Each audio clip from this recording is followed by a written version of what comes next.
Namaste. Welcome to this session. Having completed the Chitta Parikarma topic, we have commenced on Samapatti topic. Again, we have to understand the link and flow in Yoga Sutras. When the Chitta Parikarma is accomplished, what naturally happens to yogi's mind is to be imagined by us. Like when our mind becomes pure, quiet, serene, sublime, sedate, pensive, what happens is it can be experienced by us, and we can also now recall that and we can imagine that. As I said in the last session, that when our minds are sublimated by any reason, by chance, by fluke, on a blue moon day, we just consume that transcended state of the mind and then exhaust it. It is because we are sunk in mundane samskars, worldly samskars. But yogi, having collected nirodha samskars, and there is the sublime samskars, noble samskars, it's a different effect for a yogi.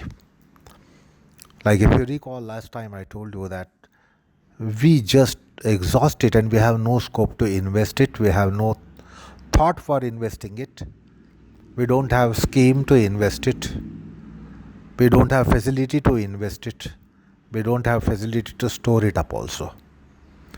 It just gets vaporized and evaporated like petrol or spirit kept in open air. So our minds are something like that. The spirit or petrol must be kept in container with some care, otherwise it won't stay. It would just vaporize, evaporate. This is what is our condition of the mind because of the samskars underlying our chitta.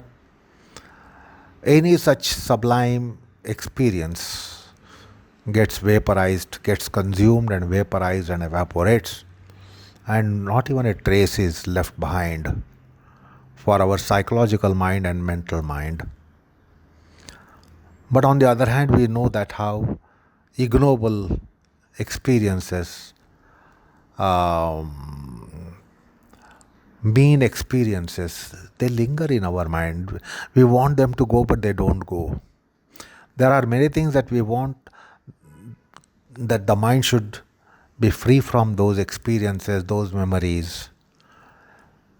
But then our chitta samskars are such that they are in very undesirable condition that what we want to be free from, they just stick on to us or we cling on to them. And what we want to retain, what we want to maintain, what we want that it should be stuck to us and we should be stuck to it, it doesn't happen. It is because of our chitta material in its samskaric aspects. There are many memories that we want to forget, but we don't forget, we can't forget, we don't want to forget, we want to forget, but we can't be forgetting it. They don't leave us. And what we want that it should not leave us, it just leaves us. So this is the plight of a human psyche with karma bandhanas. Whereas yogi, who has a totally a different fabric of samskars and different samskars supporting the chitta, it's a different condition.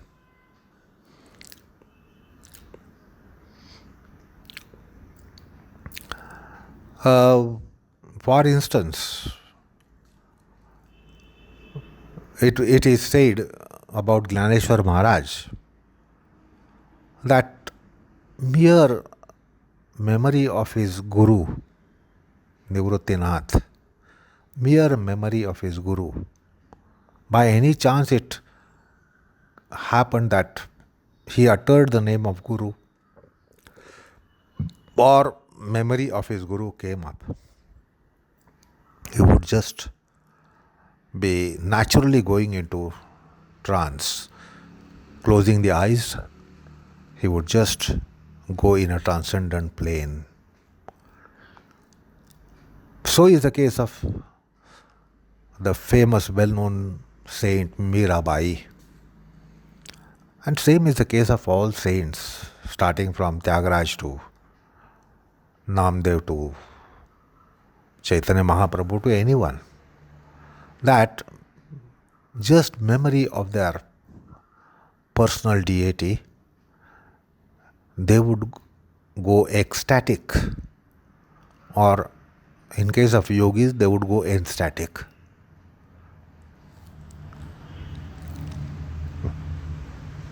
Tukaram Maharaj, another example, if he just heard, or it just occurred to his mind, or it just came from his mouth, oral organ, Rama Krishna Hari, immediately he would go into trance.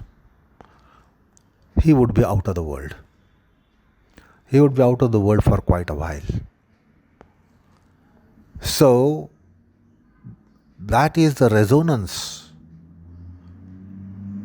of Ramakrishna Hari to someone like Tukaram, or Jai Shri Ram to someone like Hanuman.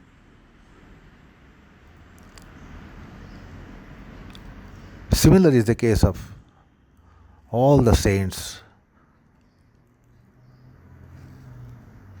Whereas we utter Ram Krishna Hari, only we let out some moisture from our mouth and some sound vibrations from our mouth. It goes to our ears, it falls in ears of someone else also. Those who have resonance, they would go to trance, but one who utters, we utter, nothing happens to us, it is just an utterance. But somebody hears Ramakrishna Hari, the person would go into a sublime state, transcendent state. So yogis, samskars, the materials of his samskars, the content of his samskars are so rich with Daivi samskars that if yogi takes recourse to Chitta Parikarma, yogi would just fly into higher plane of consciousness. And naturally his mind would go to Samadhi.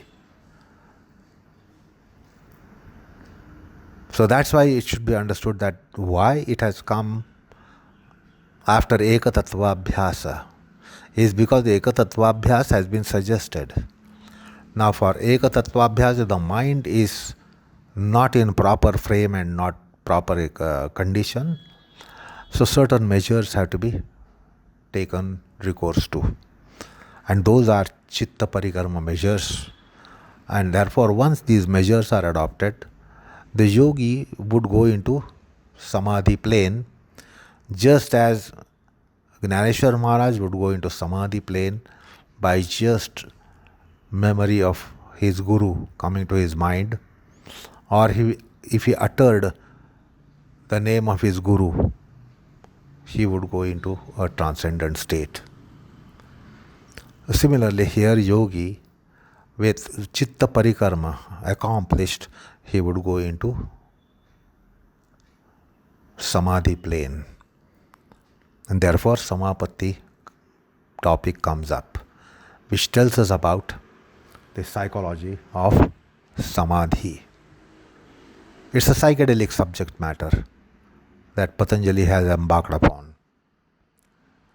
So he commences in 1.47 क्षीणवृत्तेः अभिजातस्य इव मणेः ग्रहितृग्रहणग्राह्येषु तत्स्थ तदञ्जनता समापत्तिः.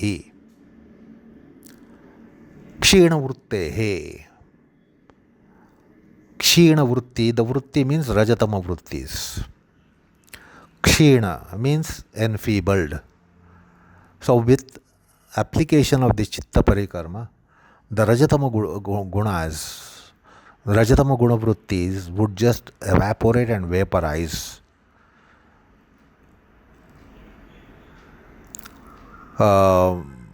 Like petrol or spirit spilled on the floor.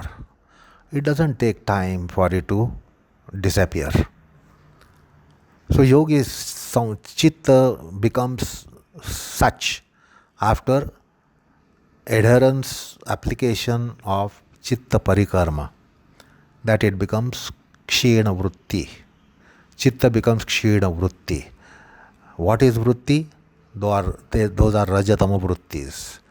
And what is kshena? Is that they are enfeebled, they are weakened.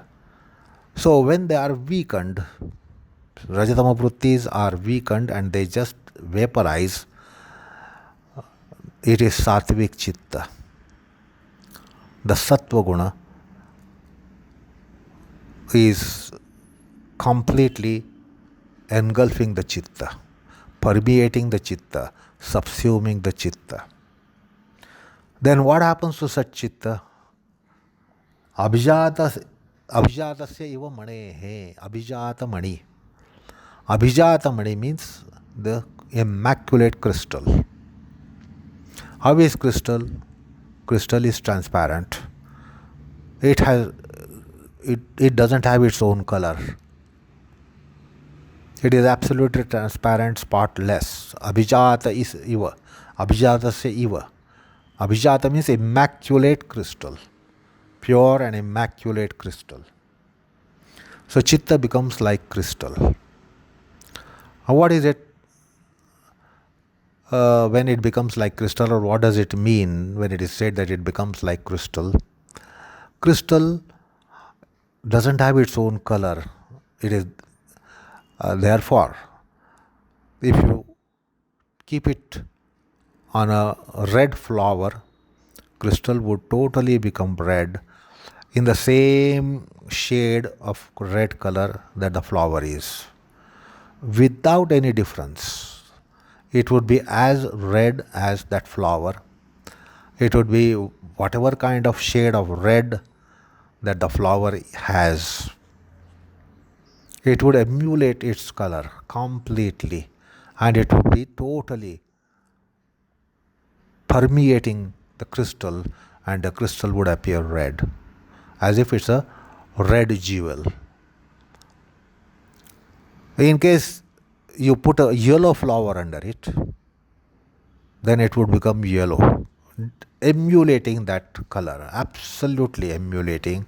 No difference between the yellow color of the flower and the yellow color of the crystal. There would not be any disparity.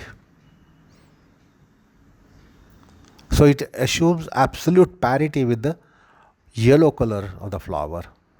If it is green flower, it would have absolute parity with the green color of that object, substrate. That is how the crystal is.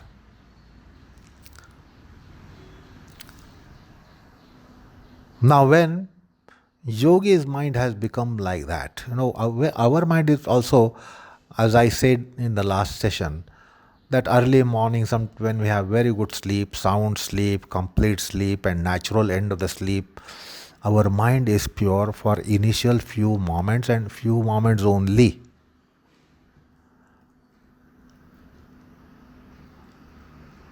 Our mind is absolute like a child's mind, innocent. It doesn't have attachment, aversion, likes and dislikes. It doesn't have any identity balloon in it. Imagine the first moment, initial moments after a sound sleep. And Srimad Adi Shankaracharya tells us about this state of mind. Just a moment before you are enveloped by state of sleep. It is again a unique state. When we are covered by the carpet of sleep, just a moment before that we are again free from delimitations. We don't have caste, class, creed, gender, status, stature, age, condition, etc., etc. So he has brought our attention to this. It's just for a moment. That moment before we are enveloped by sleep, and that moment before the blanket of sleep goes away from our mind. It's a unique mind. And he says yogis are able to extend that state. We are not able to extend that state.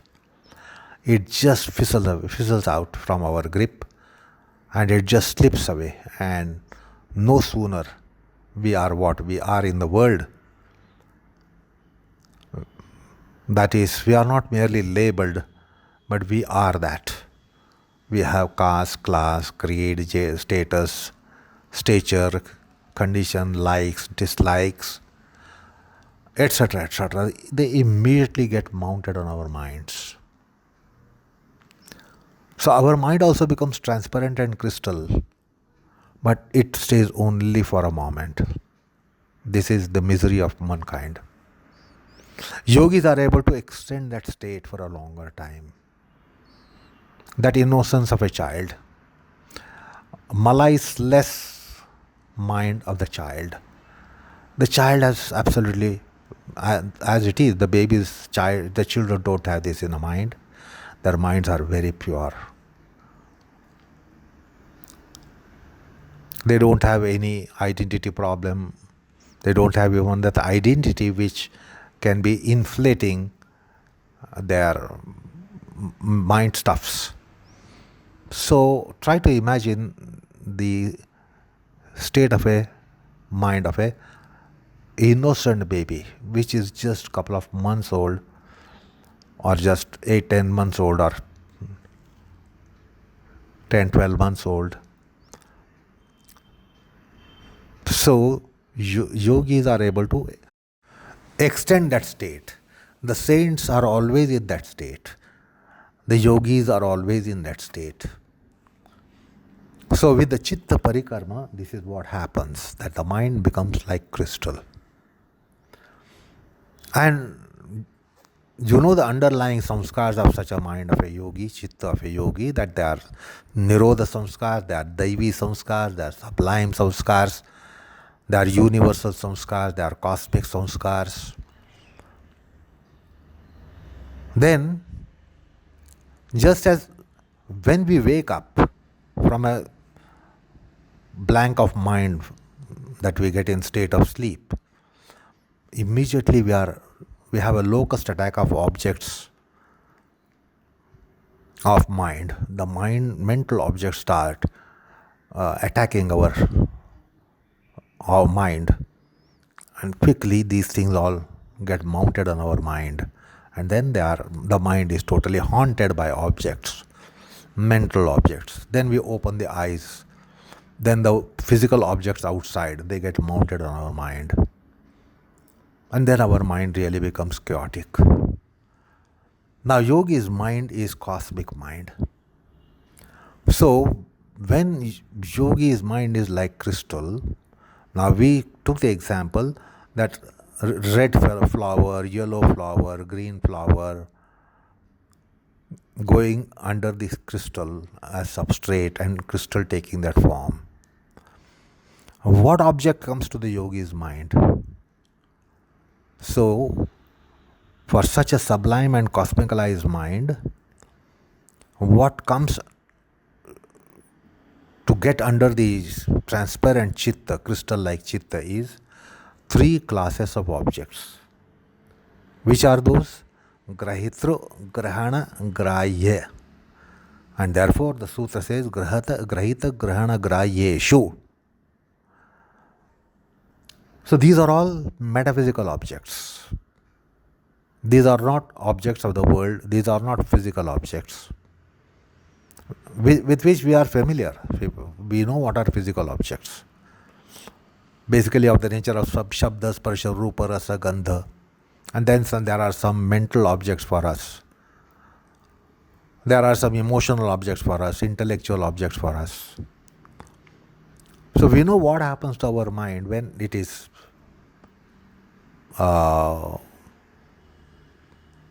coming from a void of sleep. Immediately there is a locust attack on our mind, and then it is haunted by these worldly objects, physical objects, and mental objects. But for a yogi, for such sublime and cosmic mind, what comes to him are not mental objects like it happens to us, because we have countless mental objects stored in our minds. They start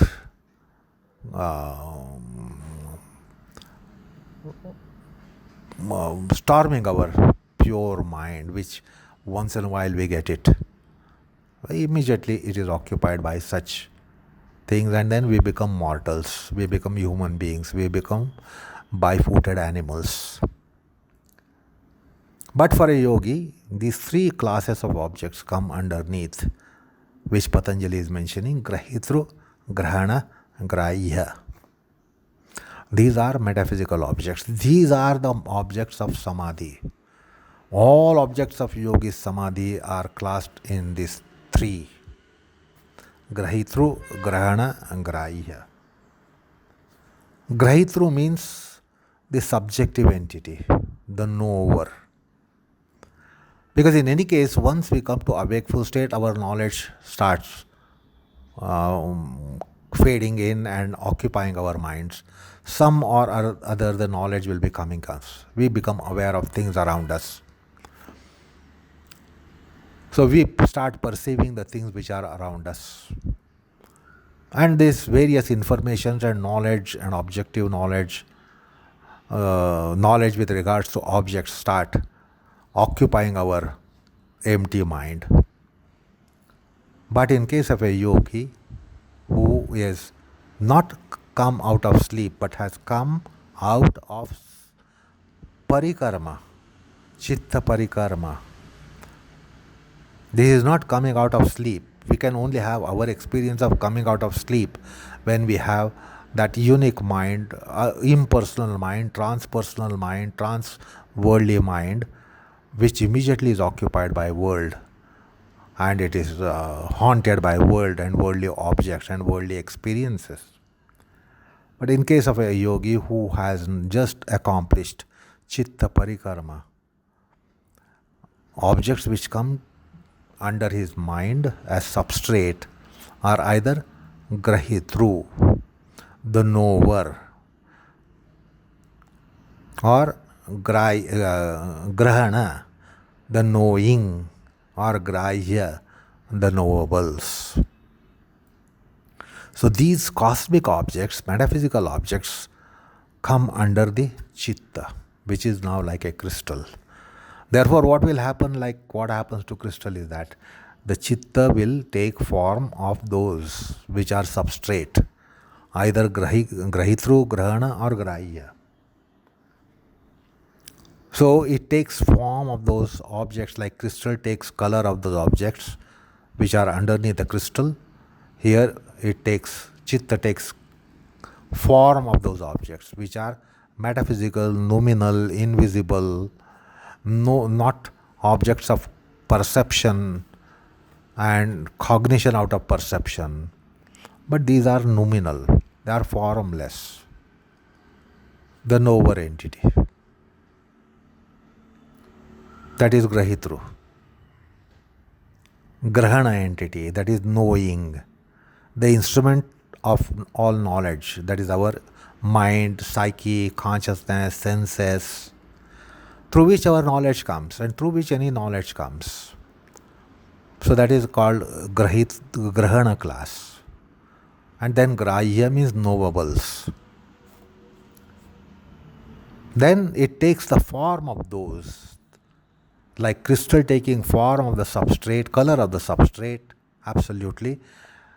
Here the crystal-like chitta takes the form of these formless objects. And its taking that color is called tatsthata tadanjanata.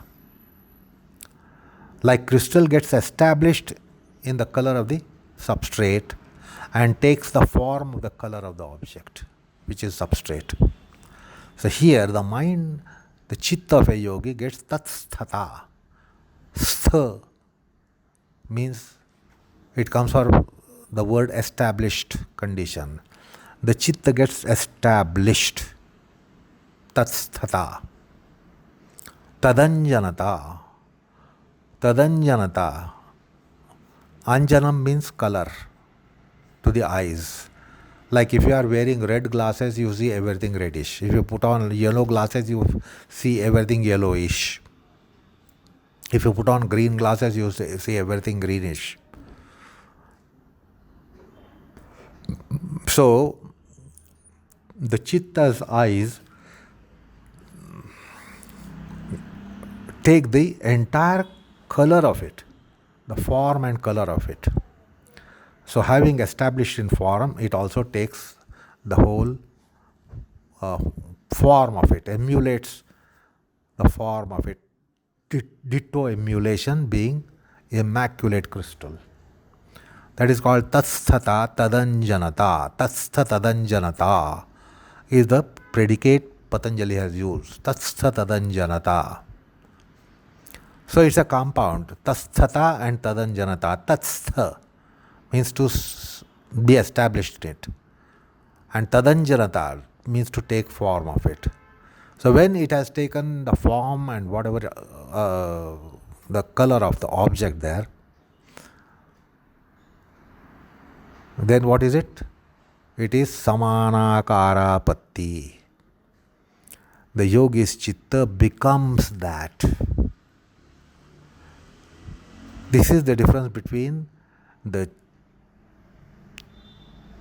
crystal in natural consciousness of a yogi and the crystal as crystal. The crystal doesn't take form of it. It doesn't become flower. It doesn't become red flower. It doesn't become green flower. It doesn't become yellow flower. It appears to be of that color. Because you know what is the amount of consciousness in a crystal. But yogi's mind is crystal-like. It is not a crystal. It is crystal-like. It is crystal-like consciousness. And therefore, it assumes the form of it. Crystal doesn't assume the form of rose. If you keep rose under it, it only becomes reddish. But yogi's consciousness, which is natural consciousness, not we are aware of artificial consciousness. And therefore, today we are aware of artificial and natural consciousness. So this is natural consciousness. It takes the form of grahya, grahitu, grahana. It becomes that. It transforms into its support. Crystal doesn't transform into its support. Crystal only emulates the color of that support. So red substrate will make the crystal red. Yellow substrate will make the crystal yellow in appearance. It doesn't become. It appears to be yellow. It appears to be red. It appears to be green. It appears to be black because of the substrate. The crystal doesn't transform. Crystal remains crystal. But in natural consciousness of a yogi, the chitta becomes that. That is why the word is samanakarapatti. This is the description Vyasa gives for samapatti. So, because of this samanakarapatti, because it transforms into the substrate, which is grahitru, grahana, grahya, it is called samanakarapatti by Vyasa to explain what samapatti is by Patanjali's description. So samapatti means samanakarapatti. And Samanakarapatti means transformation into the support. See, when we see the rose, we don't become rose. We only see the rose. We enjoy the rose. We experience the rose. When we see the fire, we don't become fire. We experience the fire. We see the fire. We know the fire. So in normal state of consciousness, there is no becoming. The becoming is of the nature of klishta klishtata. We will become happy, we will become sad. The mind, we will become sad or delightful or horrified, etc. So that is what is the becoming that is in us. So if you see rose, the mind will be happy and delighted. So our mind has becoming with respect to the klishtata or aklishtata. So our mind doesn't become fire, but the mind is having effect of fire by way of fear, or in case of rose, our mind becomes happy. It doesn't become rose, it becomes happy. So if you see the objects, you don't become objects. You become either happy, sad, delighted, sorrowed, or deluded. So we understand what is happening in our mind when we have some object in our mind. But in case of a yogi, with regards to metaphysical principles, after chitta parikarma, in samapatti, yogi's chitta becomes that. So yogi's chitta will become grahya, whatever is the grahya. Yogi's chitta will become grahitru, whatever is the grahitru. And yogi's chitta will become grahana, whatever might be grahana. So grahyakarapatti, grahanakarapatti, grahitrukarapatti. So these are three kinds of samapatti which are mentioned, or we can extrapolate from this sutra. There is grahya samapatti, there is grahana samapatti, and there is grahitru samapatti. Samapatti means transformation. So samadhis are not trance, samadhis are transformations. In samadhi, the chitta becomes what it gets as a content in it, what comes under it, it becomes that. Unlike the crystal, it doesn't become that. It only emulates the color of it. So that is why this is called samapatti, samanakarapatti. So grahitru grahya grahana grahyeshu tatsthata tadanjanata. And that is why if you now look at the sutra, see how these predicates are beautifully verbalized in the sutra of Patanjali, where he says,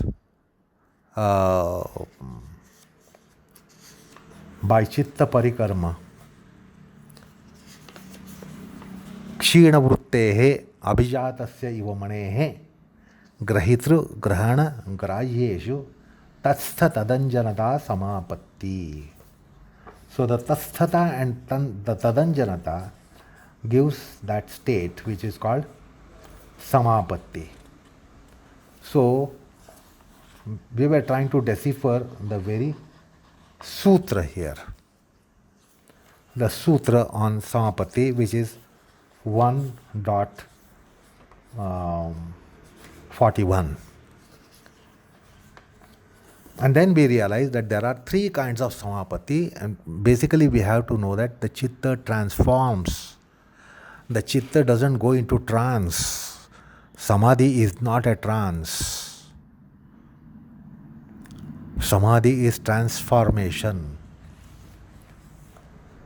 So,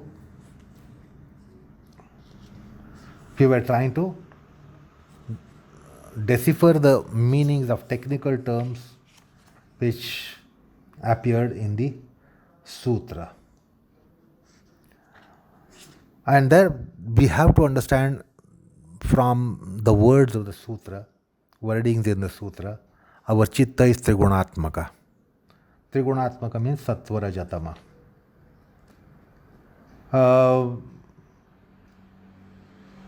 So also, according to metaphysics, the objects are also of Sattva, Rajatama, gunas. There is no object of our mind which is not of Sattva, Rajatama, of which material is not Sattva, Rajatama.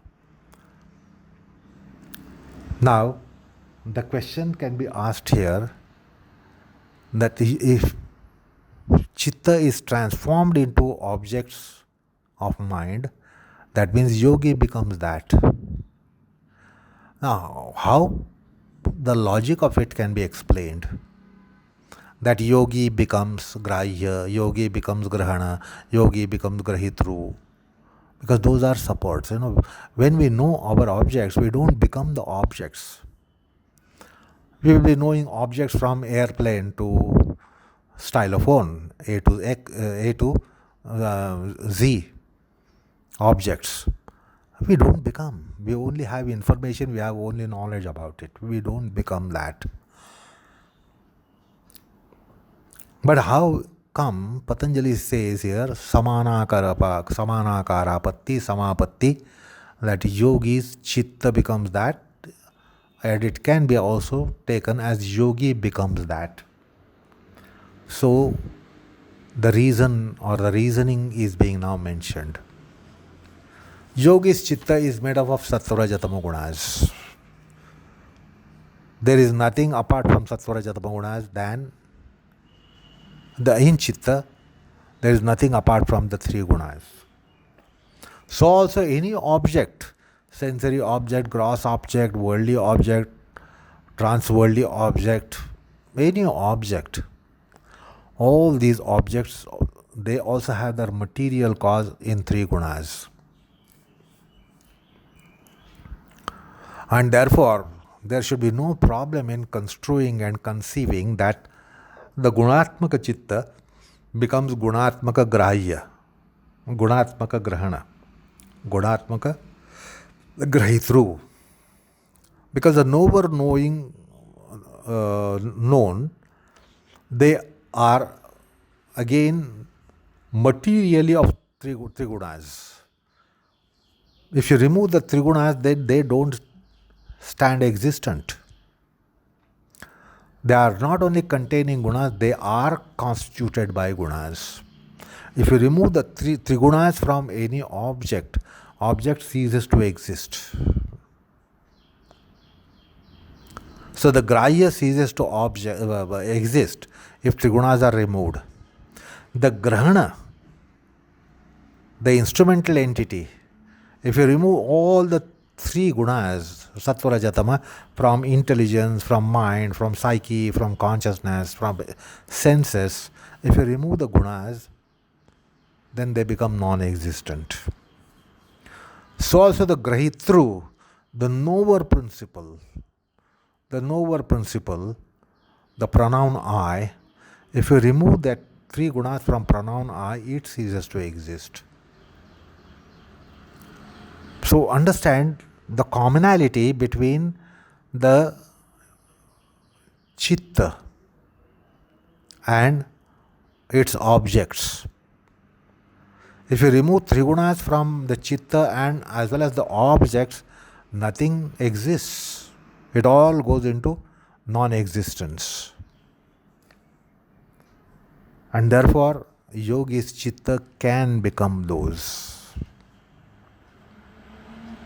So, simple logic is, if the objects of chitta are made up of three gunas and chitta itself is made up of three gunas, there should be no problem in chitta becoming that. Say, out of lump of clay, I have turned out an elephant. There is no problem in turning out a lotus out of the same clay. So I can again crush the form of elephant, which is from china clay, and what can be carved out of it, it could be lotus or anything. Why?